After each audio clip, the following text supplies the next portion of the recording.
Welcome to Forgotten Coast Fishing. We're going to be fishing in St. Joe Bay here in the Panhandle of Florida. It's mid-October, starting to get a little cooler, so hopefully fish are getting turned on after our hot summers. My name's David, and if you find this video appealing, go ahead and hit that subscribe button so you won't miss my future videos.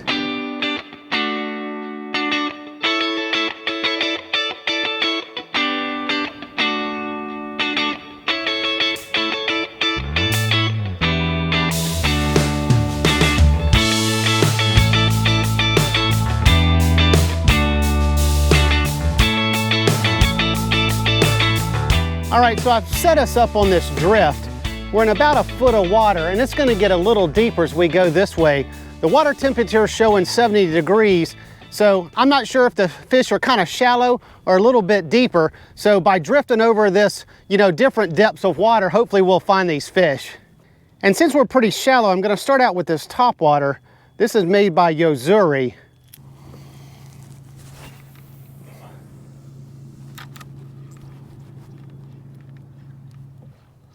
Oh, got him. All right. Oh man, that looks like a nice trout. All right. So I just kind of drifted over some sand, and so I casted kind of where that grass meets the sand, and I was getting some bites, and finally I got this nice one here. Maybe he's foul hooked or something. No, man, check him out. He's a nice trout. All right, yeah, nice trout. Nice trout. Oh man, he's a good one. He may be over 19. Oh man, if I can get him in. Oh geez, he's not in the net yet. Man, no, we got off.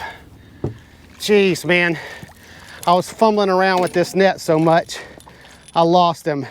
Sometimes I feel like it's best to just bring him in because sometimes it's hard to net with one person. Well, that was a bummer, but nonetheless, we got a nice trout. He was probably maybe 20 inches or so. Oh, got him. All right. Now, he's not our big one that we just got, but I'm not messing with the net, that's for sure. If we lose him pulling him up, we lose him pulling him up. But he may be a keeper. Oh, yeah. Oh, man, it's a ladyfish. Well, we're not keeping him anyway. Yeah, it's a ladyfish. I don't even like to get these guys on board. They kind of make a mess of your boat. So if you can leave them over the side of the boat like that, you're gonna be better. Oh, got him. A little bit smaller than that big trout we got, but I think I'm just gonna go ahead and pull him on up here. He's kind of going down pretty good. Yeah, he may be a keeper. All right, yeah, let's get him on board. See what we've got here. He may just be right at our 15 mark, which is what they've got to be to keep. Yeah, he's a little short. He's probably right at the 15, but we're gonna go ahead and let this guy go. There you go. The way I'm working this topwater, I'm just sort of kind of fan casting, kind of from right to left. If I do see some spots, like we see some sand spots or something that looks good, I might fish to that. But basically, the way to work this is get a long cast, which you can do with these topwater, which is kind of nice. Kind of reel it in just a little bit to get that slack out, and then you can kind of start working it. And what you're trying to get is get that topwater to kind of go back and forth in kind of like a cadence. And so how I do that, I kind of do kind of a steady reel, and then just sort of a little twitch on the tip of this rod here. And that's gonna make it kind of go back and forth. And you can vary that distance that it goes back and forth by working this a little bit slower or faster. Sometimes I think if you're faster, you may elicit that strike. And the good thing about going slower though, is it stays in that kind of strike zone a little bit further because you're kind of going wider back and forth. But I love this topwater. This is probably one of my favorite ways to fish. It's exciting, kind of keeps you busy. For the most part, don't have to worry about the grass. Sometimes you have some floating grass you have to worry about, but you can fish it over shallow, thick grass since it's floating on the top. Oh man. What is this? Oh, a little ladyfish or something? What is this? It's not a trout. Oh, it's a needlefish. Needlefish got this big topwater. Yeah, check him out. And this dude just came up and snatched it. But look how he's kind of all tangled up in it. All right, look at these guys. They're a bit slimy, and they've got these crazy mouths. Look at them. Look at that. Look at those teeth. On that long bill sort of deal. Let's see if I can get them off without messing with them. Look at him. Look at him trying to bite the pliers. Crazy fish. I don't know what he thought he was doing with this big old topwater here. There we go. Oh, here we go. Here we go. We got him. Oh, he's on the little side again. Definitely got him. We're seeing a lot of activity. You see that little bait fish running along the surface there? Got birds down there, so he's diving again. So we got a lot of activity. I was kind of thinking, so this is probably a pinfish got this. All right, I'm gonna set out this pinfish and see if it maybe grabs something. I'm just gonna let it kind of drift out the back of the boat. I've got this kale hook, and this is just kind of my standard rig that I use with live shrimp, this Cajun Thunder popping cork. And I'm just gonna kind of set him out here and just kind of let him drift as we're drifting. Who knows, maybe we pick up a nice redfish or something. Maybe even a little shark will grab it. Oh, got him, got him. Oh, this is a nice one. All right. Yeah, he just kind of came out of nowhere. All right, so maybe we're getting redeemed on that big trout here. Definitely a good trout. Definitely, definitely, definitely. Yeah, he's a nice one again. I think I'm just gonna pull him up, not mess with that net. If I lose him, I lose him. But let's get him on in. Let's get him on in.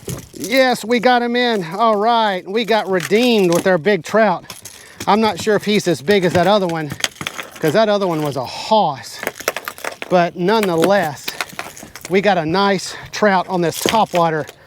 And this topwater can oftentimes grab your bigger trout. They'll come up and just snatch this off the surface.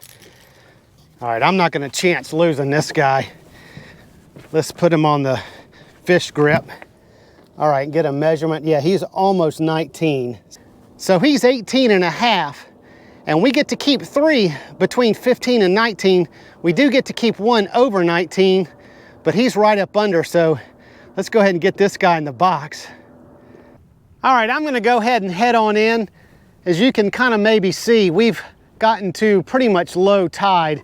You can see the sandbars over there kind of starting to break the surface. And even over here, it's just kind of flat, calm, where you've just pretty much got the grass kind of starting to come up from the surface. So I'm gonna go ahead and head on back in. We had a great day with that topwater, getting some really nice trout. Unfortunately, we lost that really big one, but we did get one in the box.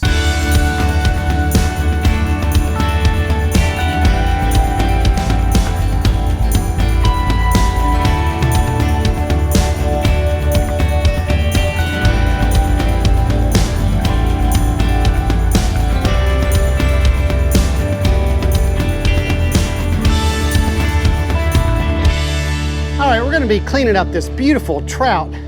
Good thing he's on the bigger side since we lost that 20+ incher, but we're still going to make a tasty meal out of him.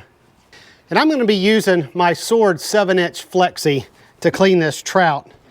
Now, cleaning speckled trout is really simple. Even bigger ones like this, you can just kind of make your slit behind the head just like normal, and I go down to the belly, and then I make a little slit down the belly. And then what I do is I get my knife and I kind of get it down to the backbone and make a little bit of a turn. And then you can just go all the way down the fish with one swipe like that. And really, there's no missed meat. And then for the other side, go ahead and do that first slit again behind the head. And rotate your knife when it gets to the backbone. And one thing that you want to make sure that I didn't do is get this swim bladder out before you do really either side, because it's going to kind of really cause a lot of problems. And there, again, you can just kind of go all the way straight down the fish. And look at that, really no missed meat. All right, so then we want to kind of get this rib cage meat out, and there's some bones and things right there that you go ahead and kind of get out. And then to get this skin off, I like to get this flesh next to the edge of my board and just get that knife going, and just, I like to follow my left hand behind. It kind of keeps that skin flat to the table, and also I can kind of tell, you know, by feeling this skin as I'm going, how much meat is on it. So then if you take a check, usually once you get this belly meat out, you've got all the bones out. Sometimes there may be some at the tip, which there is right there. But a nice boneless speckled trout fillet. All right, well, let's get this other side done. Let's get these rib bones out. You just kind of follow the contour of that with your knife. Get my fillet close to the board, or to the edge of the board, and rotate that knife on top of that skin, just kind of hovering right up top of it. And that's what my left hand does. It kind of feels if there's too much meat or too little meat on the skin behind it, and I can adjust as I go. So as you can see, a simple process to clean these speckled trout fillets. Well, I'm going to go ahead and get everything cleaned up out here, and I'll see you inside and we'll cook these up. All right, we're going to cook this trout up, and in researching this and trying to think of something a little bit different to do with it, we came up with a Tarragon fish salad, kind of like a chicken type salad, for several reasons. Since we only came back with one fish, it'll make it go a little bit further. Plus, it's real versatile. You could put it on sandwiches like we're going to do tonight, or you can make a dip out of it. And it's very simple to make. And it's just a couple step process. What we're going to do is we're going to cook this fish in this cast iron skillet with a little olive oil. Let that cool down, and while that's happening, we're just going to make a mix of mayonnaise and some different spices and mix it together, toast our bread, and we'll be ready to go. All right, well, we're going to start out just by salt and peppering this side of the fish that we're going to put on first. And then we'll salt and pepper the other side when we get it in. All right, so I'm going to go ahead and get these in. Now I'm going to go ahead and salt and pepper the other side. And then we're going to cook this probably about 3 or so minutes for each side. All right, so this one back here is about ready to flip. And if you look right down here, you can see how it's kind of starting to get white into the middle, almost to the top. And you still have a little red in the middle, but you have white around the edges. That's a good sign that it's ready to flip, because then it'll cook on this other side once you flip it. There we go. I now wound up turning this up a little bit. With my cast iron, I always like to start on the cooler side and kind of come up slowly, just because this cast iron retains heat so much, it's kind of hard to get it cool. It's easier to kind of slowly crank it up a little bit. So this one's not quite ready, so I'm going to let this one sit for a few more minutes. All right, so I finished cooking this fish, and when I pulled it out, I lightly broke it apart. I don't want to do it too much because we're going to end up mixing it, and we don't want it to be too shredded, you know, as a final product. But I did that so that it would cool a little faster. And I took this off the heat. In a few minutes when we're ready to build our sandwiches, I'm going to put our brioche buns, you know, back on here after it's heated up a little bit to kind of toast them a little bit. But our next step is to go ahead and make kind of our sauce for this fish dish.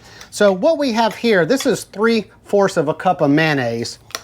Now this recipe is in the style of a chicken tarragon salad that they have at our Publix grocery stores. And if you live in Florida or have access to the Publix grocery stores, that's a wonderful dish, and that's where we got this idea from. So our next step is we're just going to add a 1/2 teaspoon of our different spices. So first off, we're just going to add a 1/2 teaspoon of salt. And what I'm going to do with this recipe in general, I'm just going to kind of put our ingredients in kind of on the left side first. So that's a little less than half, because we're going to taste it and kind of add some things if we need to. So then we're going to do a 1/2 teaspoon of onion powder,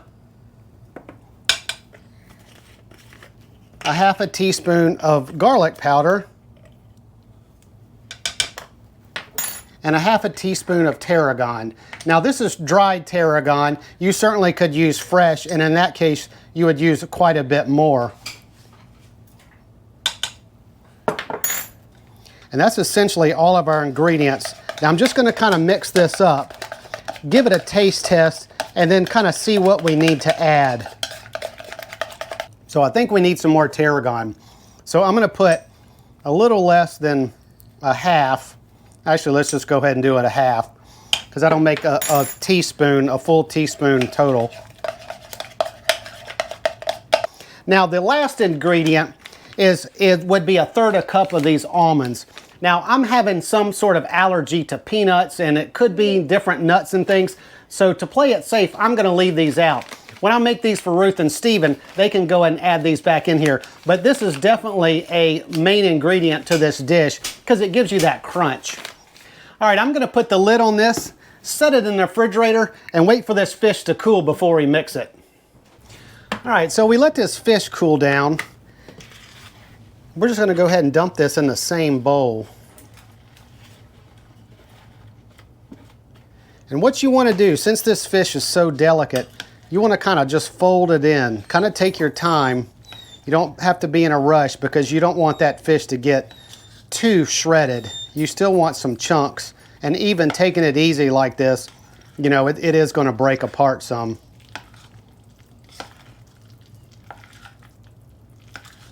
All right, so I'm going to go ahead and put the lid back on this and put it back in the refrigerator, I don't know, 30 minutes or an hour. So you could even make this the day before. This is one of those recipes where you want to kind of give this some time to kind of marinate and kind of set up with all these spices in here. All right, so we just took this out after it's been setting up for a while, and man, it is excellent, I must say.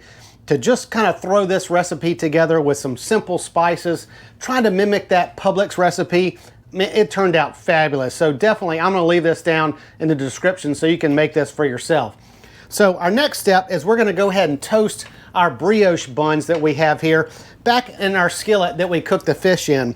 So I've still got a little bit of olive oil left in there, but I'm going to put, I don't know, a tablespoon or so of butter in here, and then get that melted, and then we're going to toast our bread. All right, now that this butter's melted, I'm going to scrape all these yum-yums off the bottom here just to give this bread a nice taste. So I'm going to kind of open them up, and this bread will kind of soak up that butter and just kind of give that extra flavor. All right, so I'm going to pull these off, and look at that. See how that kind of soaked up that butter and everything? All right, so now we're going to build our sandwiches. So we're going to take some of our mixture here, put a little bit of that on each bread.